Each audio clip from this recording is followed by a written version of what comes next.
Hello and welcome to the 64th edition of the GreenWave podcast by Synergy International. I'm SYNI, your host, and today's pod is titled The Molecule Problem, Europe's Energy Security After the Dire Strait of Hormuz and the Distance Between Slogan and System. The emerging energy crisis has concentrated political minds with suspicious speed. Europe has been reminded again that fossil fuel import dependence feels academic right up to the moment it becomes expensive. EU ministers are left grappling whether to turn the bloc's naval presence into a standing military solution. Escort missions might make for dramatic television. Unfortunately, they do nothing for creating a durable national energy security. We have been here before. After Russia invaded Ukraine in 2022, Europe rediscovered the language of sovereignty, resilience, strategic autonomy, and every other term that appears whenever molecules get political. Some of that urgency produced real progress. Some of it produced committee work in a better font. Then oil prices eased, the emergency faded, and the deeper build-out challenge slipped back behind easier habits. That political memory problem sits at the core of this current debate. Governments become eloquent when fossil markets misbehave. They become fiscally delicate when the immediate panic recedes. The sustainable camp keeps being invited to the crisis meeting, then quietly asked to wait outside when the capital budget is discussed. The broad direction of travel for sustainables remains clear enough.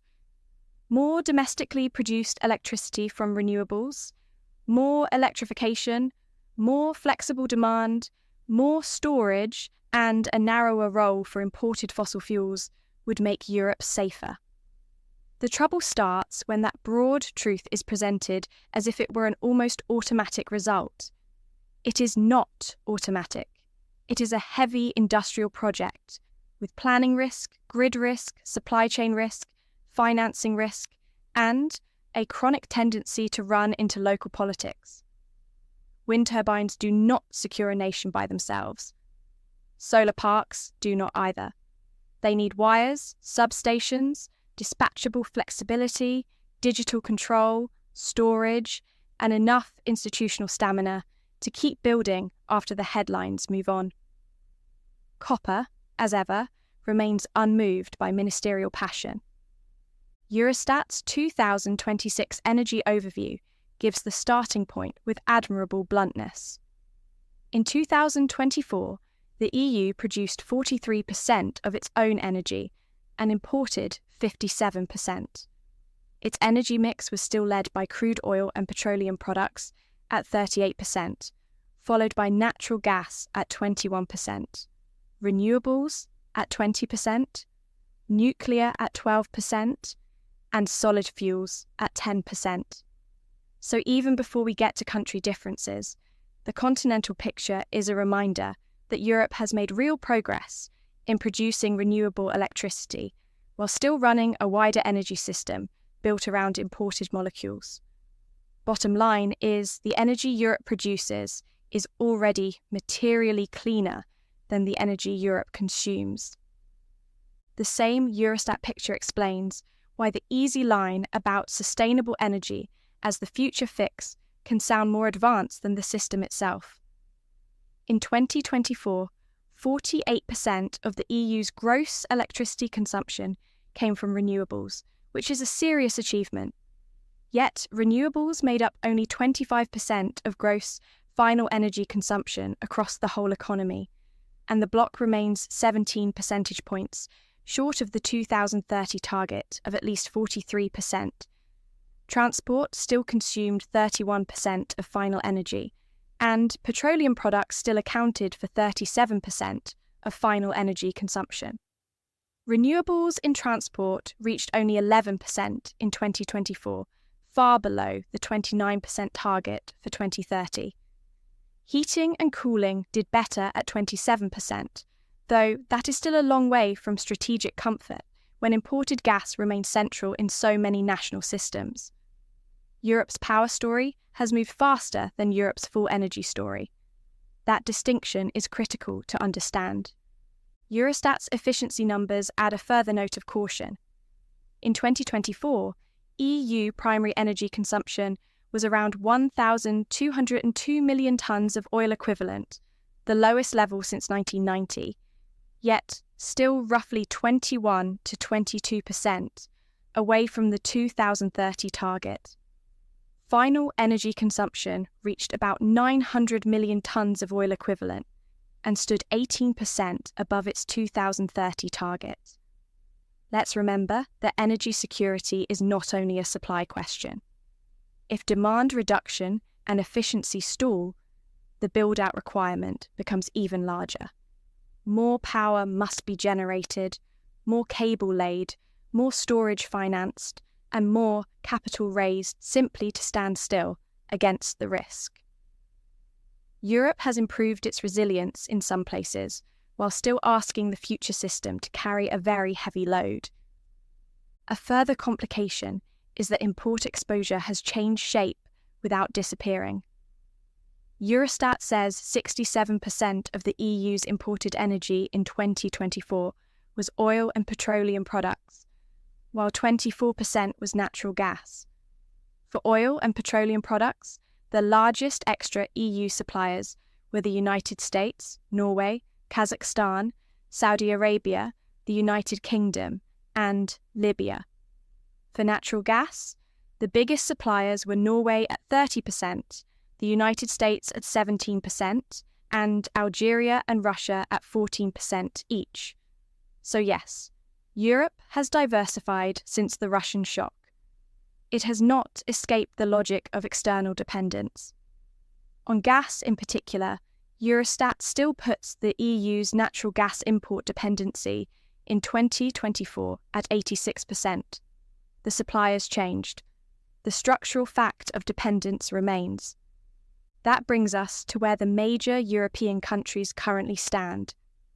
France sits in a different lane because it already has a dense domestic low-carbon power base.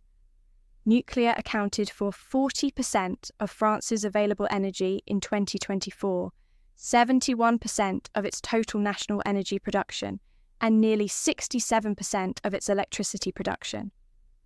Sweden is another structurally strong case, with renewables making up 48% of available energy, nuclear 26%. Renewables supplying 62.8% of gross final energy consumption, and renewable electricity reaching 88.1% of gross electricity consumption. Denmark also looks strategically mature in power terms, with renewables at 43% of available energy, 47% of gross final energy consumption, and renewable electricity at 80%, mostly from wind. These are not identical models, and they come with their own commercial tensions.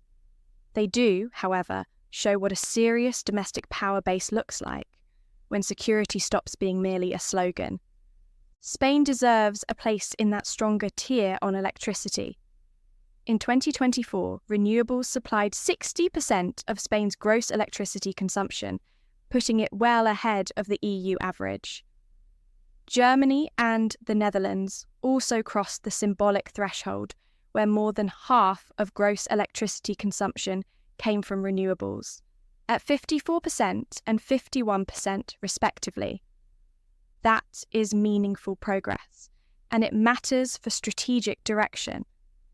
Yet, it would be reckless to confuse that with fully solved energy security. A power system can post handsome renewable percentages and still struggle with congestion, weak flexibility, industrial load growth, or continued dependence on imported gas and oil elsewhere in the economy. Good generation numbers are the beginning of security. They are not the whole of it. In Europe, the applause still arrives faster than the reinforcement of the substations, including us from time to time, to be honest. Germany, Italy, and the Netherlands are especially important because they reveal the scale of the unfinished build inside large industrial economies. Germany has crossed 54% renewable electricity, but it also remains one of the bloc's largest net electricity importers in absolute terms, while gas still forms 29% of its imported energy mix. Italy is even more exposed to the molecules problem. Natural gas makes up 36% of its available energy, 37% of its imported energy mix, and Italy is also one of the EU's largest net importers of electricity. The Netherlands looks cleaner in electricity than its old gas image might suggest, yet natural gas still accounts for 31% of available energy and the highest share of final energy consumption for gas in the EU at 33%. These are not marginal cases. These are core economies whose future security depends on whether grids, storage, flexible demand, and electrification can catch up with generation growth before the next fossil shock becomes the next excuse. Poland is a different strategic story again, and a deeply important one. Solid fuels, which is code for coal, still accounted for 34% of available energy there in 2024, and 65% of Poland's domestic energy production came from solid fuels. Final energy consumption in Poland has also risen since 2014, even as the EU level barely moved. So, Poland's energy security question is bound up with replacement on a very large scale. This is not merely a matter of building more renewables. It means rewiring a system, reworking industrial demand, managing labour politics, attracting capital into new assets while old assets still carry political weight, and doing all of that without pretending lenders are sentimental creatures. Poland will matter enormously to the European balance sheet of energy security, because it is where the cost of transition and the cost of delay are both unusually visible. If we translate that country picture into strategic targeting, still staying on the diagnostic side, the EU map becomes more useful. France and Sweden already have substantial domestic low-carbon electricity, so their security challenge sits less in basic generation and more in moving that power into transport, heating, new industrial load, and flexible operation. Denmark and Spain are strong on renewable electricity and need the surrounding system to make those volumes count in all hours and seasons. Germany, Italy, and the Netherlands face a more punishing combination of scale, industrial intensity, gas exposure, and network strain. Poland faces the largest structural replacement problem among the big economies. Cyprus and Malta face the purest oil dependence problem with energy systems dominated by petroleum products, which made up 86% and 85% of available energy respectively in 2024. Their energy import dependency rates were 88% for Cyprus and 98% for Malta. These are extreme cases, but they are useful ones. They show what import dependence looks like when geography, scale, and system design leave very little room for error.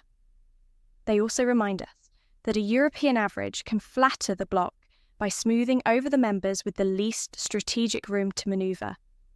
When a choke point closes, the map matters. Some countries are carrying umbrellas, others are already wet. The core EU bottleneck, though, sits in the network. The European Commission says electricity consumption in the EU is expected to increase by around 60% by 2030. At the same time, 40% of distribution grids are already more than 40 years old. Cross-border transmission capacity is due to double by 2030. And around €584 billion of grid investment is needed this decade. That is the real scale of the task. Sustainable energy becomes national security when countries can move it, balance it, store it, and deliver it to industrial load, housing stock, and transport demand when required. Until then, generation can keep outrunning connection. Europe has spent years proving it can develop low-cost renewable assets. The harder test is whether it can build the network fast enough to let those assets do the strategic work. Transformers, one suspects, are still not capable of hearing fine political speeches. This also changes the commercial pecking order inside the transition. For years, the glamour sat with generation capacity because megawatts were visible, bankable, and politically photogenic. The next phase leans harder toward whatever removes system friction.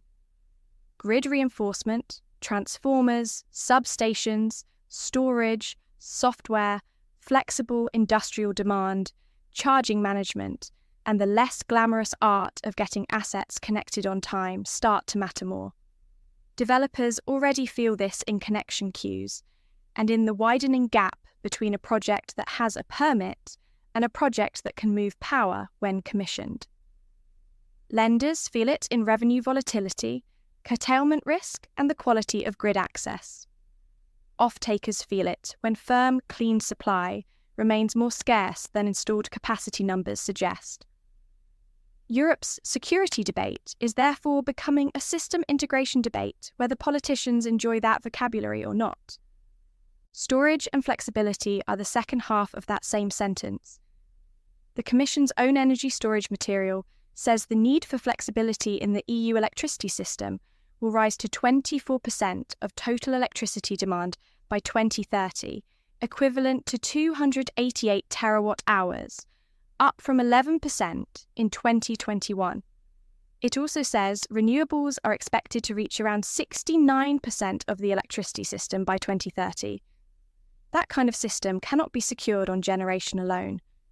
It needs batteries, pumped storage, thermal flexibility, demand response, smart charging, and industrial consumption that can move when the economics tell it to move. Member states must complete national flexibility needs assessments by July 2026 and only then define indicative national targets for non-fossil flexibility by January 2027. Europe is discussing 2027 flexibility targets while living through a 2026 choke point shock. The timing is not ideal, which is a diplomatic way of saying the calendar has a dark sense of humour. Hydrogen belongs in this discussion, but in the correct bottom drawer. It matters greatly for fertilisers, refining substitutes, chemicals, steel, parts of shipping, and some aviation pathways. It matters far less as an immediate continental answer to the kind of energy security shock triggered by Hormuz. The EU's REPowerEU ambition remains 10 million tonnes of domestic renewable hydrogen production by 2030 and another 10 million tonnes of imports. The Commission has also said producing 10 million tonnes of renewable fuels of non-biological origin would require around 500 terawatt-hours of renewable electricity. The European Court of Auditors has already judged the EU's hydrogen goals overly ambitious, and estimates cited from advanced projects suggest output closer to 3 million tonnes by 2030. That is useful perspective. Hydrogen can still be strategically important. It simply does not ride over the hill in time to rescue Europe from a near-term security crunch. If anything, the lesson is to deploy hydrogen where the value is highest and the alternatives are weakest, rather than asking it to perform a starring role in the script. Taken together, the country picture is relatively clear. France, Sweden, and Denmark already possess the kind of domestic low-carbon power depth that gives security arguments real substance. Spain is moving into that company on renewable electricity. Germany, Italy, and the Netherlands are further along on power generation than some critics admit, yet they still face a brutal systems challenge around grids, flexibility, imports, and industrial demand. Poland remains the large-scale restructuring case that will determine whether the European story is genuinely continental or merely northern and western. Cyprus and Malta show what strategic exposure looks like when oil still dominates the system. In other words, Europe does not have one energy security position. It has several, and they sit on very different capital requirements and timelines. For investors, utilities, and developers waiting on connection dates, the point is clear. it also provides a cautionary note for any government tempted to declare victory after one strong year of renewable additions. Our own view at Synergy International is that sustainable energy advocates need to be stubborn about what counts as real progress during moments like this. The closure of Hormuz will push governments into saying many sensible things for a few urgent weeks. We heard a good deal of that after the Russian invasion of Ukraine as well. The test comes later, once the shipping lanes reopen, the oil price softens, and treasuries rediscover their reluctance. If strategic commitment fades every time the immediate panic passes, Europe will keep relearning the same lesson at considerable expense. The job in each crisis is to raise the level so that a policy retreat does not force it back. A little more grid, a little more storage, and a little more electrification every time. Let's add that the EU also needs a little less tolerance for the fantasy that security can be imported from global fuel markets indefinitely. That is where the phrase high watermark earns its keep. Each fossil shock sends the tide rushing in, and for a while the politics of sustainable build-out suddenly look possible, even obvious. Then the tide goes out, and too many capitals behave as if the last flood was a strange one-off event rather than part of the coastline. Europe cannot afford that amnesia. A secure energy future will be built through systems, networks, flexibility, domestic low-carbon power, and through enough institutional memory to keep spending when the fear has subsided. Otherwise, the next crisis will arrive, ministers will dust off the same language, and the grid will continue its long career as the most patient skeptic in Brussels. Well, that's a wrap on our 64th GreenWave podcast episode. We rely on you sharing your time, so thanks once again to our dedicated listeners. Find us on Apple Podcasts, Spotify, iHeart, Podchaser, Boomplay, and Player FM. Following the pod and sharing with friends is good for the soul. Just think what leaving a 5-star review could do for you. If you have missed any of our LinkedIn posts or the GreenWave Gazette, you can always catch us on LinkedIn, X, Facebook, Instagram, or visit synergy-international.net. We'll keep reflecting on the trends shaping sustainable finance and global policy. Until next time, keep riding the green wave of sustainability.